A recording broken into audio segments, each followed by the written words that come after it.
Good evening, everyone. Good evening. I would like to call to order the Bamberg County School District Board of Trustees special called meeting to order. Today's date is May 17th, 2023, and the time is 6 o'clock p.m. That's number one of the items on the agenda. Moving down to number two, we have the Pledge of Allegiance and a moment of silence. And if you would, board members, please stand for the Pledge of Allegiance. Ready? I pledge allegiance to the flag of the United States of America and to the republic for which it stands, one nation, under God, indivisible, with liberty and justice for all. Thank you.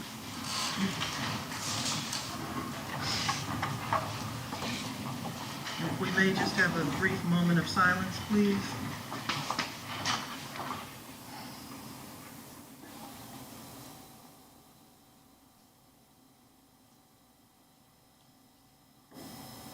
Thank you. Item number 3 on the agenda is approval of the agenda. If you've not had an opportunity to review the agenda, I would ask that you take a moment to peruse the agenda. And when someone's ready, feel free to make motion. Madam Chair, Yes. make a motion we approve the agenda as written. Second. We have a motion on the floor and a second. Is there any discussion? Hearing none, if you're in favor of approval of the agenda, please signal by saying aye. Aye. Hearing no opposition, the ayes have it. Motion carries. We are now down to item number 4, which I will turn over to Dr. Brown for discussion. And before you speak, Dr. Brown, just for the board members, as an FYI, Mr. Hires could not be with us this evening. He had a work event that requires him to lead it, so that's why his absence, and I have not heard from Naomi Eccles just yet. Okay? All right. Good evening, everyone. Good evening. You have in your board packet an overnight trip request. If you recall from our last board meeting, Denmark-Ola High School's JROTC was taking a trip this summer for the cadets in their program. Bamberg-Ehrhardt High School also has a JROTC program. This is the exact same trip that they will be attending. You have in your board packet a description of the trip, June 4th through the 10th. They'll be going to Fort Sumter. They did the same trip last year. You have a list of potential students that will go and the chaperones. So I'm asking the board's pleasure tonight to approve this overnight trip for our BE High School JROTC program. Okay. Board, you've heard Dr. Brown, and you've had a chance to review the request for field trip for overnight lodging. What is the pleasure of the board for the Bamberg-Ehrhardt High School JROTC? Madam Chair, Yes. I make a motion that we approve the overnight request, the out-of-town request for JROTC for Bamberg-Ehrhardt High School for June 4th through 10th. All right. We have a motion on the floor and a second. Any discussion? Hearing none, if you're in favor of this, please signal by saying aye. Aye. Hearing no opposition, the ayes have it, and the motion carries. Next up, we have number 5, which is continuing resolution for the budget. Yes, ma'am. Madam Chair, you have in our board members, you have in your board packet too, as you know, we are still awaiting a final budget from Cyclone State Department of Education. And as we had to do last year, in the event that they do not send us a final budget before our budget ends this year, we must have a resolution in place to operate on the continuing budget. Therefore, the resolution is before you, and I'm asking the board to please pass that resolution in the event that we will need it. Okay. Board members, you've heard Dr. Brown, and for members that have been on the board, we've had to do this in the past on a number of occasions just over the course of years. So this is not something that is out of the norm or unusual. So what's the pleasure of the board with regards to passing this resolution? Madam Chair, Yes. at this time I make a motion that we accept the resolution. Okay. All right, we have a motion on the floor and a second. Is there any discussion? Hearing none, if you're in favor of approval of the resolution, please signal by saying aye. Aye. Hearing no opposition, the ayes have it, the motion carries, resolution is passed. Thank you. And then we are on to item number 6, which is discussion of the 2023-2024 budget, and I will turn that over to Ms. Furr. Good afternoon, everybody. All right, and just for some clarification, the resolution is passed because the Senate and the House have not passed the budget. They go back into session, I think, on May the 16th. So we have to do that until they pass a budget, which is not there yet. So in front of you, in your package, you had a budget. So over the last 2 years, they're coming up with a new funding formula for education. So the State Department is rolling a lot of the EIA money and the state restricted money into the new funding formula. So where board members have done in the past, you would now revenue sheet would be like the whole front page. Well, it's not anymore because they rolled it all up into this amount of money. So our revenue now consists of our local levy of current operation, that's our taxes. School day patrons, we do charge out of district tuition, so that's up there. We have indirect cost transfers, so in every federal program that we have, we are allowed to charge a indirect cost rate, which is what the state assigns us. Ours is like 4.88%.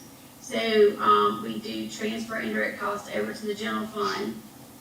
And then you'll notice it says new funding formula. That's the new funding formula, that's our allocation. Retiree insurance, that comes from the State Department.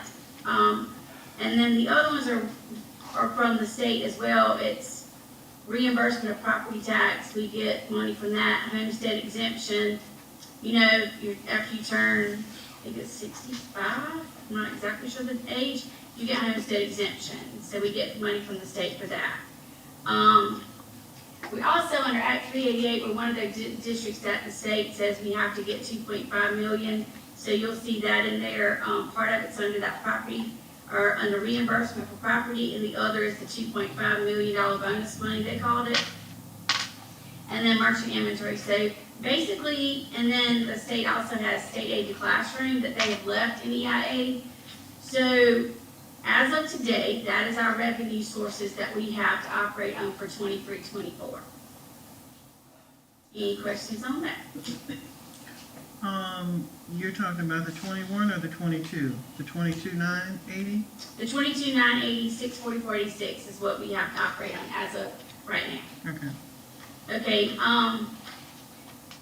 and after that, everything else, so y'all know, our budget is probably 80%, I would say probably 85% salary and fringe. The insurance is going up, the employer portion of the insurance is going up this year 3.7%. The state sends me that out and I adjust my numbers for that. Also, I adjusted for a retirement increase because normally the employer share of retirement will increase each year. Right now, the state has a $2,500 sale increase on the teacher salary scale. So it used to be we would do it by percentages, but the last 2 years the state has said, okay, we want each sale to increase by a certain dollar amount. So last year it was $4,000 per amount. This year it's $2,500 per sale. Okay. So that is in here for teachers.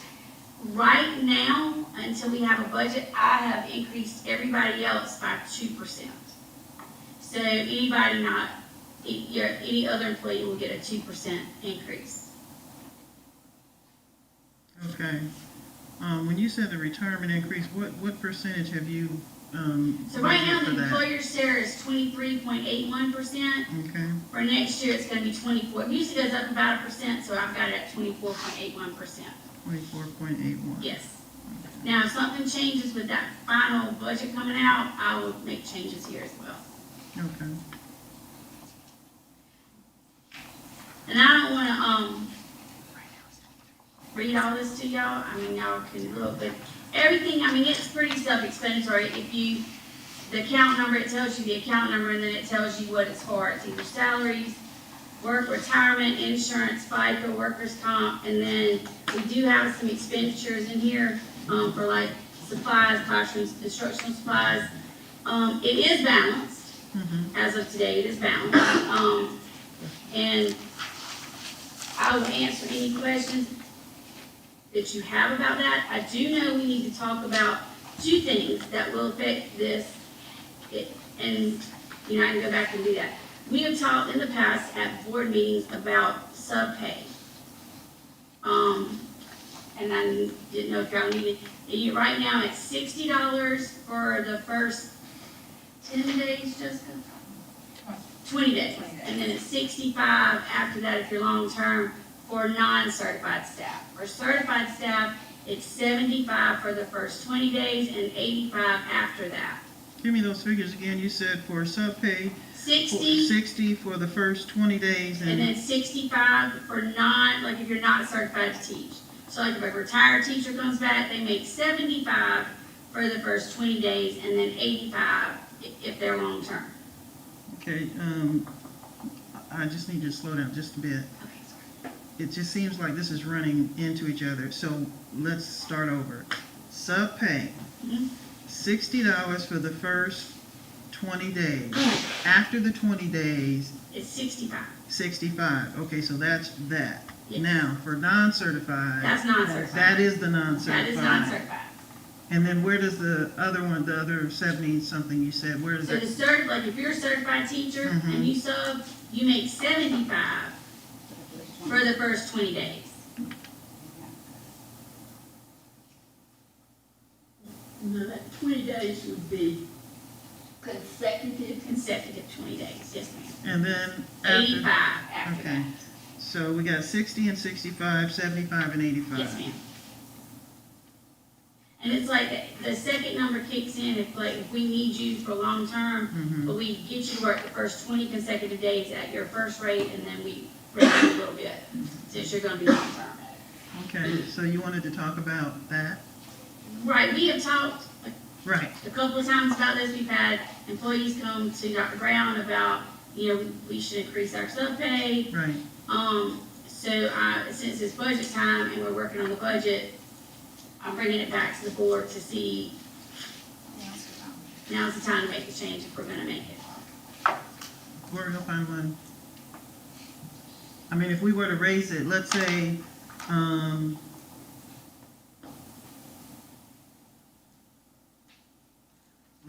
we went up,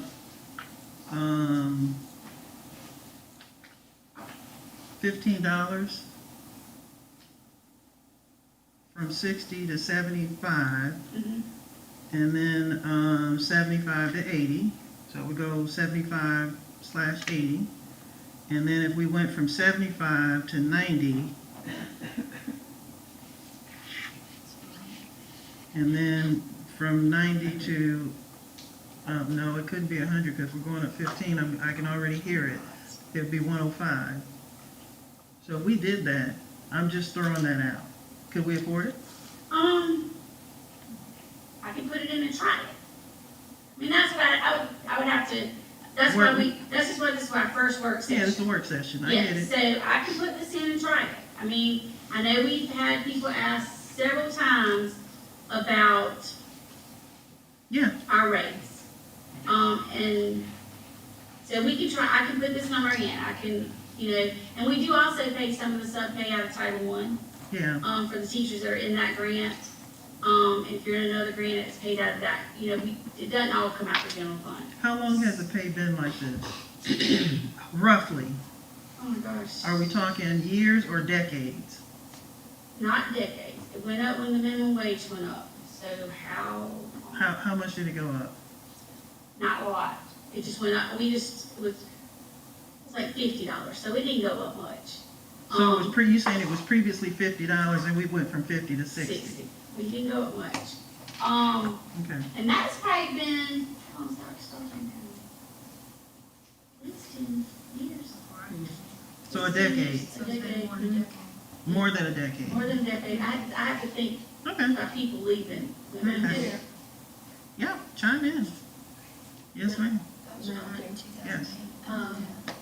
What do the neighboring districts say, like Blackville, Hillsborough, Willis, Elko, Barnwell? How does this compare with their salary schedule? I could check with them. I brought it to y'all first, but I can go and check with the neighboring districts and see what they pay. And I know we're not Berkeley County. Somebody told me the other day, his daughter had such a horrible year where she's teaching. So I said, well, she needs to come to Bamberg. But he said that Berkeley paid so much, she was going to resign and substitute. They pay that much. See, we can't. No, we can't compete with Berkeley. I will, I can check and bring that, and email that back to y'all. Can you do, would it be too much if you could look at, figures of maybe, 6, 8, and 10? Is that asking too much for you, too much work to you? 6, 8, and 10. Or it can be 8, 10, and 12, I mean, you know, and then look at what the neighboring districts are. Okay? So you're gonna take the 15 off the table? I really don't want it, I'm not saying that it has to be Or you want me to 15. look at 6, 8, 10, and 15? Let's scratch 6, let's go with 8, 8, 10, and 15? 8, 10, and 15. Okay, and then look at what the neighboring districts do. Mm-hmm. Okay. How many subs do we have roughly in the county? And Jessica intervened in this one, because that's a Jessica Absolutely. question. Roughly, doesn't have to be Maybe exact. 20, 25, 30, somewhere. The last time I counted on this, it was just over 30, and then they got shorter as the year went on. Okay, I'd say we averaged 20 to 30. okay. I knew I had something in my phone. All right, Kelly Services, Mm-hmm. because some districts go through Kelly Services for their subs. Mm-hmm. So Kelly Services pay $95 a day regardless of what your classification is. Aiken and Branchville pay $67 a day, so we're kind of in line with them. But I will check around on that one.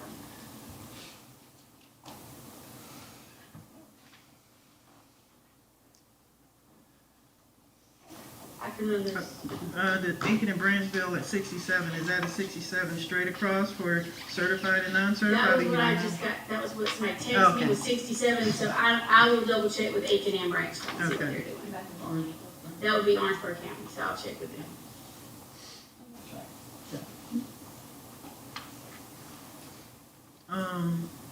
What about like Barnwell? I'm just asking about a different, somebody that's, well, I mean, Branchville is not too far from us, but, I've got to check with Barnwell, Williston, Allendale, and Orangeburg. Those are the counties I'll check with. And I can do Hampton too, because they're neighboring us. okay. Yeah. Okay. And then I'll run the numbers for 8, 10, and 15. Okay. Anybody else? Wanna chime in? Okay. How is the substitute pay total raise this year? Because I know sometimes it seems that it was extremely high, but how does it rank this year compared with former years? I can run that as well and give it to you. It's running about 3,000 to 6,000 payroll. Is that very much about what we used to? It's twice a month. Yeah, it's twice a month. I think it's probably gone up as the years have progressed because, I mean, especially like this year, when you're having to have long-term subs in the middle school, the Proctor piece. So it has gone up, you know, from prior years. We have to look at like our circumstances as to what is happening. You know, sometimes we have maternity leaves that raise that up a little bit too, but I can run your report and tell you what it's done up for you. We have to keep in mind too, this is the first year we've been consolidated, so it's gonna be a little bit different than what Denmark and Bamberg were separate districts and how they paid previously. So that factors into that as well. Where do most of the subs come from? Most of our subs come from Bamberg County? It did. Do all of them come from Bamberg County?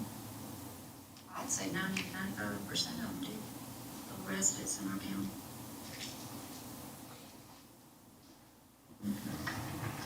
Every so often we'll get someone, I'm sorry, I'm not Go ahead. at y'all. We'll get someone, you know, that comes from over Cordova area, which is Orangeburg County, but they're close to our schools, or they'll come from Blackpool or Farmville every so often. But I would say the vast majority of them are Bamberg County residents. Can you clarify something for me in either of you, or any of you can answer the question? When we talk about out-of-district students that transfer into our county schools versus kids that are already in our county schools, if there happens to be a need for one child or a child, I'm nobody in particular, I'm just asking the question, if a child has to transfer from one part of the county to the other part of the county, is there a fee for that? Within Bamberg County? Mm-hmm. No, ma'am. I'm asking that question because I already know the answer to it, but I want the public to hear that, because there seems to be a misunderstanding with the community out there. There have been some comments made that kids are having to pay to go from one side of the county to the other, and I'm like, since when? We're now a county school. So I asked the question without leading into why I was asking the question, so that the audience that's watching, and that's all of you wonderful people, that you have you heard it from the horse's mouth. I knew the answer to it, but I needed to not lead you into that and you give that answer, so that clarifies it, that if you are within the county and there's a particular need for that to happen, there is no fee to be charged because we're all a county school. So I just wanted to clarify that forward. Only thing you have to do, and they do this more than me, but I will say, the only thing you have to do is do an intra-district transfer form, which is in the policy manual. Right. So you complete that, and that's just so we can track who's moving. Right. But you just do the intra-district transfer form, and you can go to Bamberg, or Bamberg can come, it doesn't matter. Right. It's wherever you choose to go to school, but you do not pay in county. Correct. You do not pay. And we even provide the transportation. We have several students doing that now. We have a couple that would actually reside in Bamberg School District, but yet they're choosing to attend in Denmark.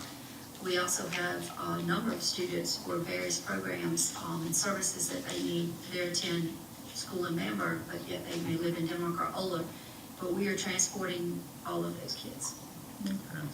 Well, I just wanted the public to hear that without me wading into it. Any other questions? So we got that clarified. Any other? One other thing, Mhm. maybe some more things that we need to discuss. Okay. Okay, in your package, you also have a letter about 4K. So, Dr. Brown got a lot of requests,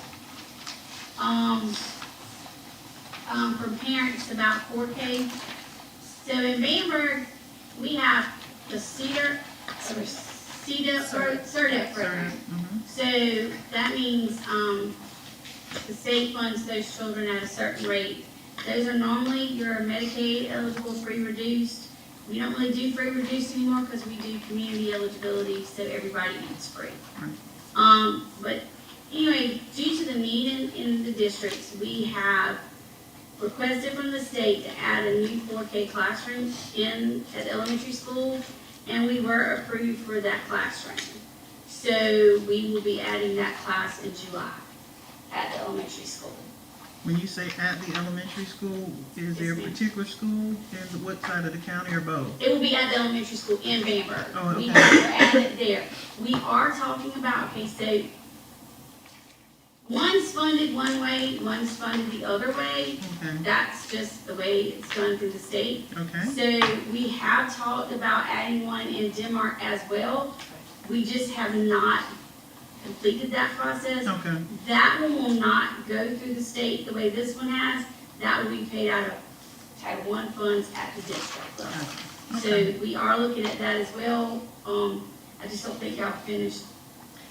That's correct. We have not finished that process yet. As you know, so many things factor into all of this. So Right. I do want to say, I'd like to thank Dr. Abby Duggan at the South Carolina State Department of Education and the Office of Early Literacy, because we actually, Devon, worked on the application, and within 2 days, we got this approval to Oh, wow. add an additional 4K classroom at Richard Carroll. So it was wonderful to work with them on this endeavor. This ties in with the president's and our governor's early literacy initiatives that's nationwide.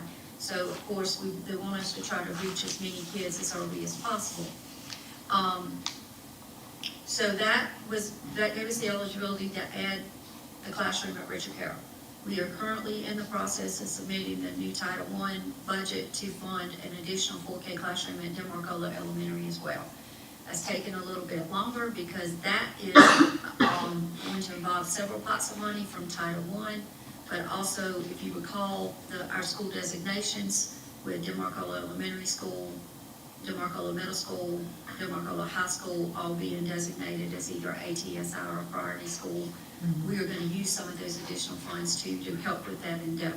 So we're pooling Title I funds, Okay. possibly some of those funds, to add another 4K classroom in Denmark. So it's taking us a little bit longer with that, but we're going to get it. So right now, we only have 40 4K students in Denmark. This will allow us to serve 80. And in Bamberg, we have 40 kids, and adding that additional classroom, we'll be able to serve 60. So we're gradually increasing the number of preschool students that we can serve. So it's a good thing. And I will say in the CERDET program, they furnish their salary for the teacher. There's also an aide allowed in that classroom, and we'll be able to furnish it. So, Okay, great. That was my next question. All right. Okay. Okay, also, a while back, okay, so years and years ago, the Bamberg District Office was given or leased the CAPS building right next door to us. We leased that for, well, it ends in 2037, and that's on the top of your City of Bamberg.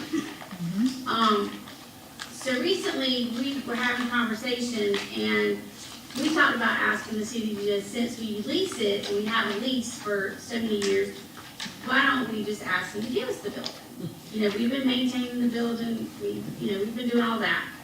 Well, we wrote a letter, I inquired about it, got a call back. We would like a letter from Dr. Brown asking, asking about it. So we did that. Well, at their meeting, and this is the letter from the meeting, the city council has requested that if we would like to purchase the building, not them give us the building. So I don't know how the board feels about that. My first response was no, how long does our agreement last? We'll just do that, but it's not my decision, it's y'all's decision. But in the budget process, if this is something y'all would like to look into, this would be the time for me to try to, figure out what we're gonna do with that. yes, and I would like further direction from the board on if you'd like for me to pursue it. As you see, Mayor Foster said that I would have to be added to their agenda for the next city council meeting. So Devon and I both agreed the best thing to do now is present it to their response to me and to the board, to y'all, and then get further direction from the board. Okay. We do, as Devon was saying, what prompted this was my discussions with you all. We currently have, as she said, our CAPS building, which serves our early families before they even get to preschool years. They've been in there a number of years. And our adult ed program is over there, and our technology department, the other half of our technology department is housed there.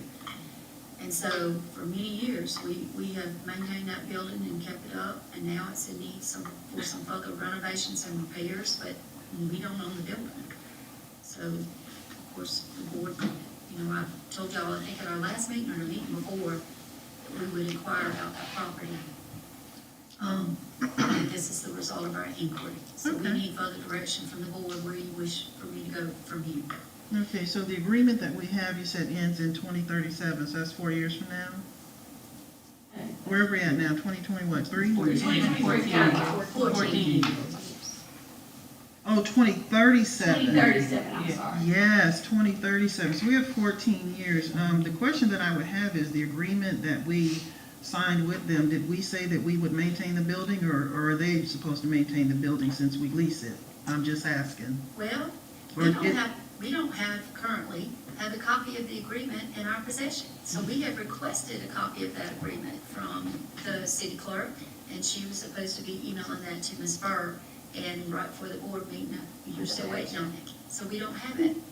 Okay. This was, I will have, in our defense, this was done way before Yes, us. for any of us, any of y'all on Any the of board, us any of here. us sitting here in these chairs. So, interesting. Okay. Yeah, they're gonna send, I feel sure they'll send it since we've asked for it. And I will share it with everybody. And then when we get it at our next session, we'll be able to present that to you all. But I did want to update y'all on where we were, and get some directives from the board about how far you want us to go. Because that will affect, like Ms. First said, our budget planning, Okay. or not. Well, since, and any of you can chime in, but my thoughts are, we are not in a position to talk about purchasing or considering purchasing anything until we see what the agreement itself says. Yes, ma'am. So my thoughts, and any of you can chime in and you can agree or disagree with me. I'm a big girl and I'll accept whatever you all decide to do, but you can't talk about purchasing a piece of property as far as, saying, yes, let's move forward at this point. We asked you to inquire, you've inquired, this is the response, we don't have a copy of the agreement. So I would be inclined to say, yeah, let's wait till we get the agreement, see what it says, and we can talk about it maybe at the next budget meeting, the budget workshop that we have. Yeah.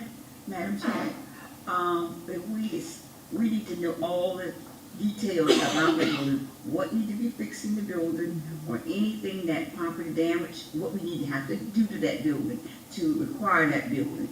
If we got to go ahead and remodel that building, it'll cost a whole lot of money, let the city keep it. That's my point of it.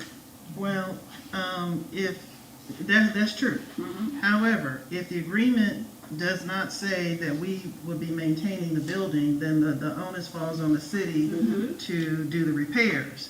But we're talking a whole bunch of years here, and a lot can happen in that time. We can look to bring it in-house we've got 14 years to play with. So, not that we want to play with it that long, but you're absolutely correct. But, we need to take a look at what the agreement says. If it doesn't say anything about us maintaining it, then the onus falls on them, and we can decide at that point whether we just stay in the situation that we are, and perhaps at some time in the future look at moving those activities in-house. We have time to do that.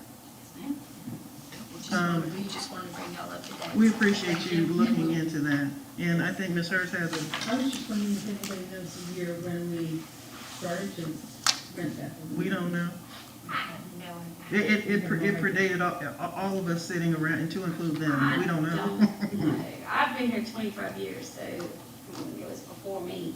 Might have been a gentleman's agreement. Who knows? My memory, Ms. Hurst, is the CAPS building been in there for a very, very long period of time.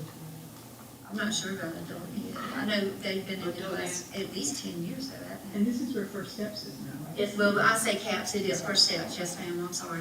used to be called Caps. It used to Yeah, be, yeah. It used correct. to be called Caps, now it's First Steps. It's First Steps. Adult Ed has been there as long as I've been here, so, I mean, the district had the building before, when I came to work, so I don't know how long before that, I really don't.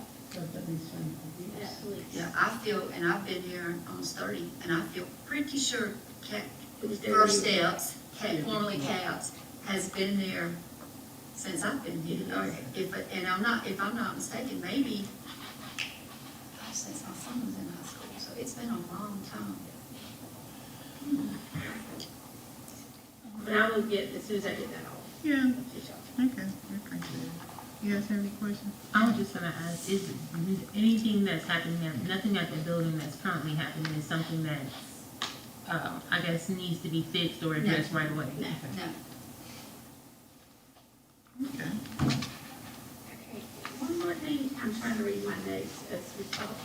So one more thing, so as y'all know, food service is its own entity. It's an enterprise fund, so it's supposed to be self-sufficient. And, so the fire food service director paid herself $12 an hour. Because, if y'all recall, back before we consolidated, Denmark was paying everybody $12 an hour. So because she was shared between the two districts, she paid her food service people or subs $12 an hour. Well, we did not. We paid minimum wage, which was $7.25. $7.25. And then we went up to $8. Well, we're having a problem now because, so nobody wants to be a custodian, because why do I want to be a custodian when I can go to food service and make $12 an hour and I'm only making $8 an hour with you? So that's another thing we need to look at, kind of making equalizing that, so that if you're a custodian sub or a food service sub, you both make $12 an hour. Well, let's just first say that, I do understand that argument, and it's a valid argument. However, everybody that's a custodian won't be working over in food services because the positions are not available for them to do. So let's clarify that, in case anybody's watching and the board members you're hearing. That won't happen. It's just impossible to happen. However, they have a very valid point. So we probably do need to look at doing something different with that, and we'll leave that up to the guru over there to work that out and see where you can crunch and then pull and add. That's a very valid comment, but it's not gonna happen that way. You just can't decide that you're gonna go and work for a food service department when the positions are not available to do that. But, yeah, that's not practical. Well, I need to have, I do, I understand. And Yeah, we did have one instance where there was a position that came open, and as soon as they're coming open, that's what we're seeing happening, is we have some, people wanting to jump the fence and apply for those jobs because it is a higher pay, which then leaves a vacancy, and we're finding a very hard time finding custodial workers and custodial sub-workers. So that makes it puts a further strain Oh, in that absolutely. department. So we appreciate y'all, listening to that and helping us resolve that issue as well through this process. we'll see what we can do to make some things happen. And you'll let us know how we can. I just want to know what I need to try to start putting in here. And all that you have is the general fund budgets, the 100s, because that truly is all the board has the ability to maneuver. All of your federal awards, you've given an allocation, and the state pretty much, or the program department, pretty much dictates to you how the money can be spent. And like I said, the state's rolling most everything up into the new funding formula, so we don't have as much as we used to have. Right. Okay. But if y'all want to look through your expenditures, and if you have any questions, I will be happy to answer them. I know y'all don't want to sit here all night and go line by line. No, we need to take this home and absorb it and study it. Yes. We need to study it and absorb it and, kind of take this in and, board members, if you have any questions, once you take this home, it's just a work session, so nothing is etched in stone. If you take it home and you see something that you have a, serious question about, feel free to pick up the phone and give Devon a call. you know, or you can write those questions down and, you know, save them for the next work session, either or, but Devon has been pretty, you know, she has an open door policy when it comes to, you know, inquiring about things. But also be mindful that it is budget season, so she's busy. She is very busy. But if you see something, you know, maybe just jot yourself a note and we can talk about it at the next work session. If you all are okay with that. Without going through this, do you know what's the total amount for board training for all of us in one lump sum? I know it was into the teens at one point. I can tell you.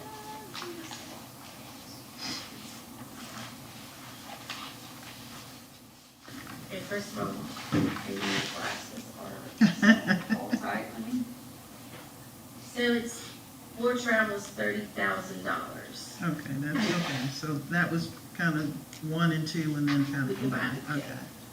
yeah. All right. And I know one time we had, like, each board member had a certain amount, but I think over the years, it's kind of just been, we have this amount, because y'all all work together on what you go to and what you don't go to. Right. So we have 30,000 and that's what we have for y'all to spend. Okay. Where are we at? You have it in front of you. Where are we at? Is this? Oh, this is 23, 24. Okay. I'll look at something else. It's, if you're looking for that number, it's on page 7 of 12, and it's kind of closer to the bottom. It's 100, 231, 332, school board travel. That's where it's at. Okay, I see it. Yes, ma'am. Page 7. Got it. I was just curious where we are now, but I'll look at the budget, or I'll wait until we get our next budget for the month, and I'll take a look at it. And I can send that to you as well. I can email you. Okay. There you Yeah, just, I don't need a breakdown. I'm just curious where we're at in the, where go. you Actually, I made. can tell you before you Okay. leave, because y'all have executive session Mhm. after me, Okay. so I can pull it. Yeah, I was just curious. Yep, I can do that. And I know that there may have been some interest in potentially in the next coming year for a national convention Mhm. that I don't think any of Bamberg side has ever gone to. I believe that the Denmark side, this is all part of consolidation, may have gone to it, but it's something that needs to be considered, so that's why I was curious where we're at. I can tell you right now, it won't be me. I'm not going to no national convention, so I'm putting that out on the table. It's not me. I don't know if someone is interested, but I was just curious where we are with our expenditures to see if that's something that, if that comes up as a subject matter in the next year, if the funds are available to do that in case, Okay. I don't know, if some board members want to do that and we throw hats in, people's names in the hat, or, I don't know, we just have to wait and see. But I was just curious what that number is as of now. And I will. Okay, all right. Any other, questions or comments? From the work Listen, you session? come see me, call me, if you look at this and like, what does this mean? I'm available. Sounds good. I just Yes, noticed another $102,000 for school board legal services. Are there other legal services too? Different? Well, all the legal services go in there, so we Oh, all the have, legal so we have the board's legal services. We also have an immigration attorney that I work with for the farm teachers that we are doing the H-1Bs for, and we're sponsoring them. So we have, it says board legal fees, but Okay, it's it's actually really legal. district legal fees, Yeah. and it varies, and we have several Okay, I different. just wondered Yes, ma'am. how much trouble we would have. We're not getting into that. So, I mean, Well, no, but it's I know you were joking, but we have to, I think one of the things that we have to consider, the fees obviously will go down as consolidation moves out, but we've gone through consolidation, so we have had to have a lot of guidance through that process. But I would, I know that over the years, as things settle down, that number will drop. So it's just a FYI. May I just ask, this is sort of a general question. Perhaps it's from reading the other budget paperwork from the past. Is there sort of a consolidated effort to get like computer programming or all the computers from one place, or, you know, sometimes it seems like there are 3 or 4 things all about computers, or all about telephones, or all It about. has to be that way, so the way it works is each location it's divided out by location. And for technology, sometimes you have to have an E-rate account that says E-rate, so that you have your 20% match in your general fund. But everything we do is by location, so I may put all the money at one location, and then you'll see all these negatives at the other places, but it's because but that's just how it has to be done by location. But I mean, well, I'm sure that the different contracts, we might have contracts with different companies, say for Xerox machines or whatever. Well, we have that, and we also have, like, our accounting software has an agreement that we pay yearly. We have another service that we use, that it's called eTree, that has an agreement. So a lot of what we do has agreements that we have to pay annually. Right, and if it's a choice of a couple of different programs or whatever, I have no doubt that y'all have looked and found the most economic one that will do what you need it to do, right? Yes, ma'am. Even if it seems like there are 2 or 3 different ones. We find the best that works, we find the program that works best for us That's good. in this district. That's what we do. And, I lost my train of thought. I'm so sorry. Just trying to be frugal. We do try to be frugal. We do. We really do. Oh, and legal. I was talking to the county treasurer today, and just looking at this, consolidation doesn't happen in that first year. And we've been working on this for a long time. And it doesn't complete itself in the first year. It is gonna take us probably another year of doing what it may be longer than that. I know on my side, at least another year or more to get everything where it needs to be. Iron down. May I just make the opinion and comment that it's unfortunate that we didn't realize that wasn't sort of noted, so people would get used to it. I mean, I admit I was so short-sighted, I thought, July 2nd, that's it, or July 1st, that's it. Done. Where is my brain? But I'm sorry, and it's been a real surprise. There are a lot of things that still have to be ironed out. And when you say consolidation, and the honeymoon period, or the Yes. period following it, and I think perhaps I'm wondering if a lot of people in the county just thought like me, July 1st, that's it. Well, that's an official date, but, you're still talking about 2 districts that were separate that have to merge, and once you start merging things, whether it's computers or systems or whatever the case that all the stuff that we merge, sometimes, and I think Ricky can probably attest to this along with you all, you start to realize that something over here may not be compatible over here, so now we got to figure out now what's the best thing to do to fix that. So with the merger of all the things that we have merged has come new concerns that had to be worked out, that are still being worked out, because both of the districts, there were a lot of things that were just on separate systems, and some stuff is not necessarily compatible with one or the other. And so you can't really forecast that when you don't really know. I think that the date of the consolidation was important. And then what happens is you work on it for years prior to you get to the date, and then when you get to the date, it doesn't end. You're still working through that. Absolutely. And Yeah. if I I just might think add, that's something really. Yeah, it just doesn't end on we need to tell 7/1. ourselves every Yeah. single day. Yeah. I think Ms. Hurst brings up a very good point that Yeah. we can explain to the public that's listening or watching tonight. There is a misconception that, July 1, you're consolidated, when the truth is, that's when your work begins.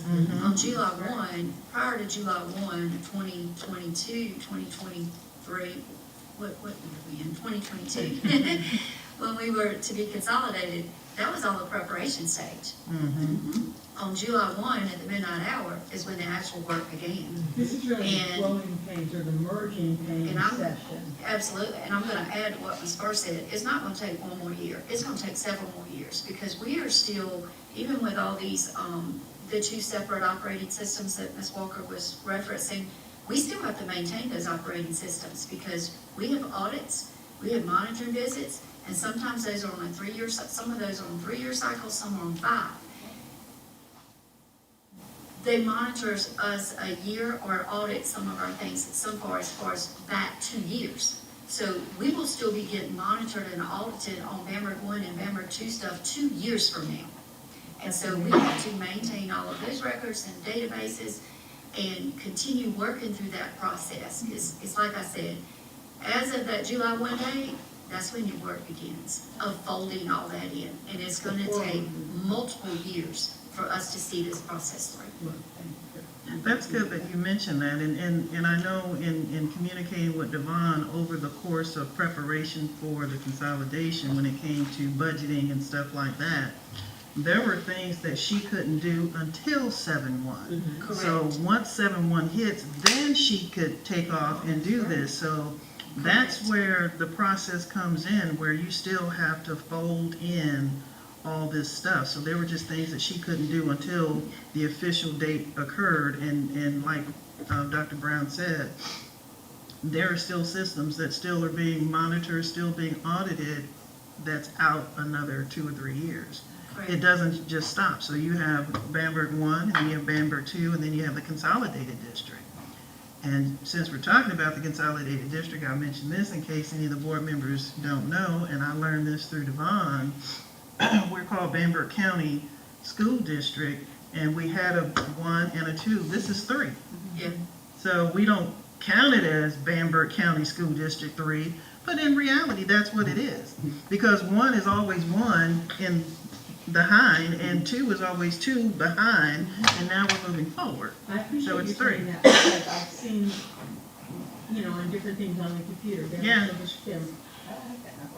Yeah, so that's where that number comes from. We're now the 3rd district of Bamberg County. And the state assigns that number, not Yeah. Correct. Oh, yeah, I That's know. their identifying number, and that's how they delineate the new district from the previous 2 Well, districts. that makes, of course, And listen, the county treasurer, it doesn't just affect, and people think this too, it just affects us. It does not.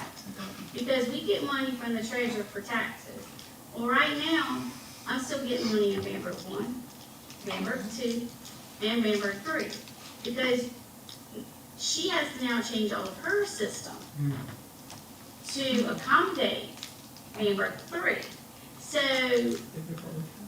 it is the ripple effect. The state has to then put everything to Bamberg. It is not just the district that gets affected. It is outside of us as well. everything it contacts, that we're in contact with, Right.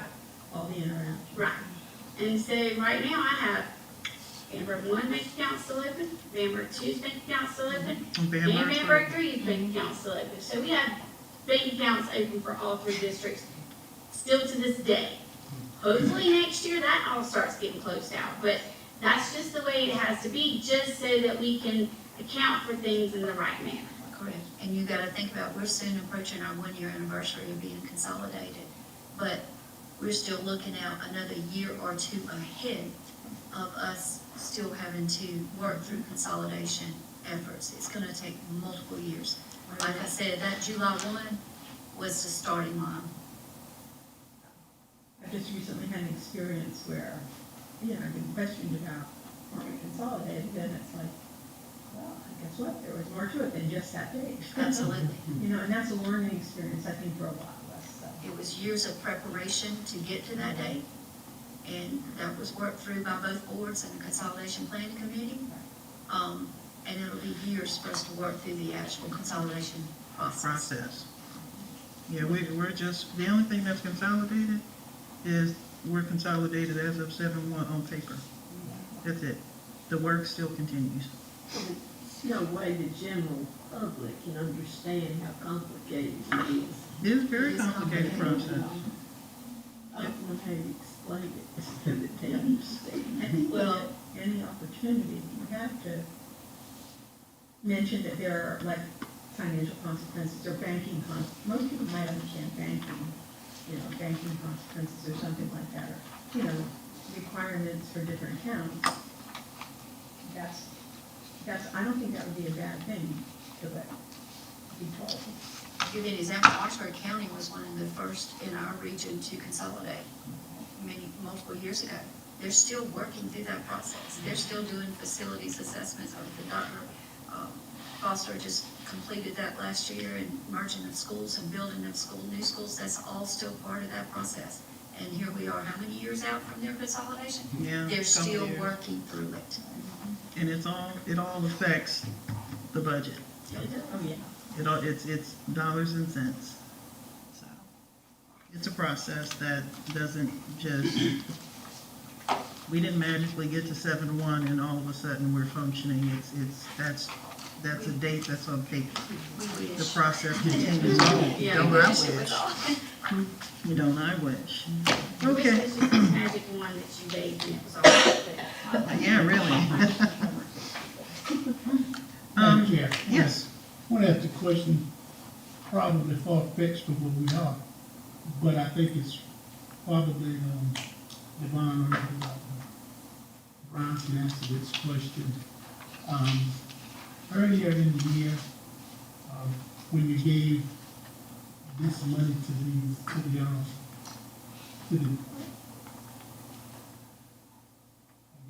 faculty, Retention. yeah, retention. Yes. And I don't know if they ever got the rest of it or not, but they were supposed to get, They are. they only got it? No, sir. You want to take it? Well, contracts were due back on May the 11th, and because that was retention, the board, we agreed, if you remember back, they get half at Christmas. Instead of waiting till spring to give it all to them, we agreed to release half of it at Christmas. And now, those funds will be expended by the June 30th. We have to get rid of those funds by June 30th. So all faculty and staff, now that we know who returned contracts, who didn't, and who we actually owe the rest of that money to, these ladies are in a process now of making a list, and they'll start running checks with the June payrolls Okay. to expend those monies before the end of our fiscal budget year. Thank you. Thank you for asking that. I knew you all were working on it because we talked, I think I mentioned that to you, we were talking about it. But that's a good question. Contracted, certified staff had until May the 11th to return contracts, and the non-certified staff had until May 12th. So we had to wait till we got everybody's back to see who was coming back and who wasn't coming back. So now we have that. Another reason why we had to move this budget work session Till after that happened, so that she could know what she's working with in order to run what we have in front of us. So, because remember, we were thinking about having it one day, and yeah, we had to push it back, so. You're always thinking. Yes. Any other questions or comments with regards to the work session for the budget? I just want to say something. Dr. Brown, you came in on the consolidation planning committee, and I don't think the general public really knows that we really worked hard with the two districts, and then we come in the consolidated board. And it's so important to know that we didn't just take things lightly. We discussed, and we got everything ready. And so far, I think the plan has been working, and I just want to commend everybody who had a part in it, because those were some long days. It was a lot And of work. nobody knows what all we had to go through sending that stuff to the State Department and the governor, and it was some hard work, and I really hope everybody appreciates that. And I'm gonna add to that, Ms. Bonaparte, I genuinely believe that our consolidation went much smoother because of those efforts that the Consolidated Planning Committee and both boards put into those preparation efforts and planning efforts prior to us having to consolidate prior to that deadline. I do think that contributed greatly to the success that our consolidation had when compared to others whose didn't go as smoothly as ours did. I agree. And I And I appreciate came in the, here yeah. a little late, 2 years after, I think y'all had formed, or a year after y'all had formed, Mhm. and then served that last 2 years on that committee. But you are correct, that was a lot of hard work, long hours, many meetings. Oh, wow. We've come a long way. We have many meetings. I mean, there were meetings that we had 10-hour days, 11-hour days, 12-hour days, to a point that we'd have to stop and take a break and just, just walk out of this room and step outside and come back in and start back crunching numbers. We were crunching down to point percents, and, when it came to just trying to budget for all of that. So there was a lot of hard work that was put into this, and that was just to put it into place. Now we had to, once we said, okay, this is where we're going, now we got to see does this work, and if it doesn't, we have to make adjustments. So we had some long hours in many days and long hours, and Mr. Holman was part of that, and these three ladies were part of that. Ms. Bonaparte was part of that, and of course I was part of that, and it was just it was a lot of hard work, and it still is, but it was it was work. It was blood, sweat, and tears when it came to numbers and trying to just make sure that we were doing what was best for the county, and most importantly, what was best for the kids and our staff. And I do want to commend both Bamberg 1 and Bamberg 2 and those boards at that time and the committee. We did something no other district had done, and that was started sharing various services prior to 2 years prior to consolidation. That included food services, then technology, then finance, then student services. No other district had done that. And that took a lot of collaboration, a lot of planning. Some individuals in this room tonight were working 20-hour days to make that work. Because how do you do that when you were working for 2 different school districts, but yet making that work and having employees work in departments that were operating in 2 separate school districts? Lots of collaboration, lots of planning, lots of hard work. That's how you make that work. And I commend those employees, Yvonne, and Ricky, you, and our boards who had the foresight to let's make that happen. And there were some tough decisions that had to be made and some tough discussions, but we were able to work through that because you had a common goal in mind, and it worked out for the best of all concerned because it made when that midnight hour came on July 1, it made it a lot easier.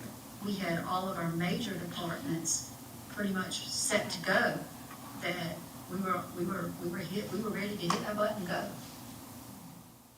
I can't imagine districts that wait until that midnight hour season to do anything. I couldn't imagine. Heaven help them. So I just commend our boards for having foresight and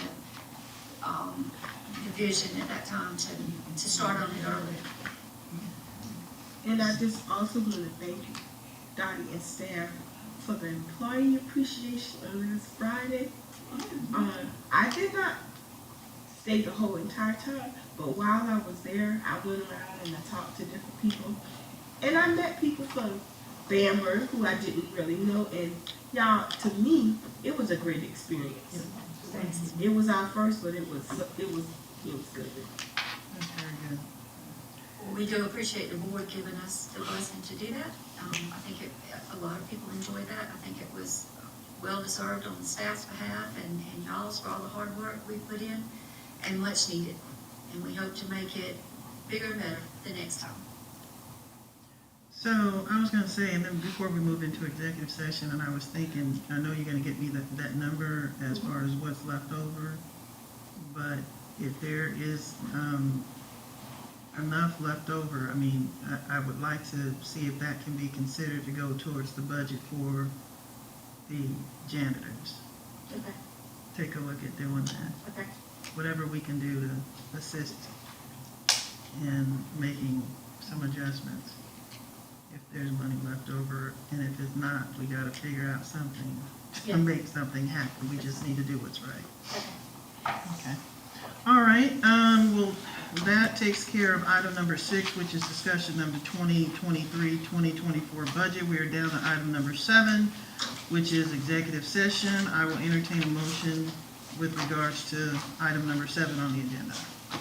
Madam Chair, Yes. at this time, I would like to make a motion that we enter into executive session. All right, we have a motion on the floor. Is there a second? Second. All right, motion on the floor and a second. Is there any discussion? Hearing none, if you're in favor of moving into executive session, please signal by saying aye. Aye.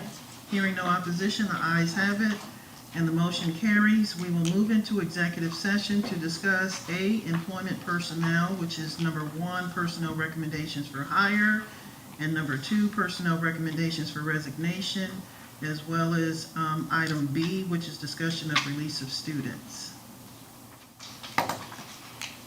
And we will now move into executive session.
Okay, board members, I will entertain a motion that we come out of executive session.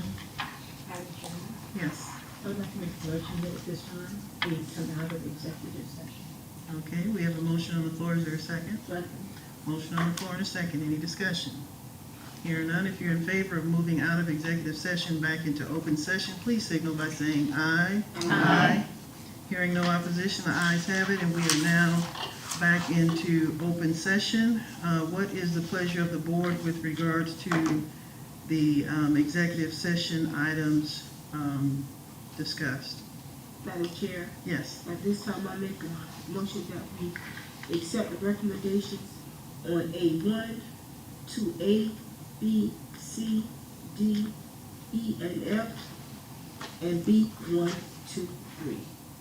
We have a motion on the floor. Is there a second? Second. Any discussion? Hearing none, if you're in favor, please signal by saying aye. Aye. Hearing no opposition, the ayes have it, the motion carries. We are now down to item number 9, which is to adjourn the meeting. What's the pleasure of the board? We have a motion on the floor in several seconds. Any discussion? Hearing none, if you're in favor of adjourning the meeting, please signal by saying aye. Aye. Hearing no opposition, the ayes have it, the motion carries, this meeting is adjourned.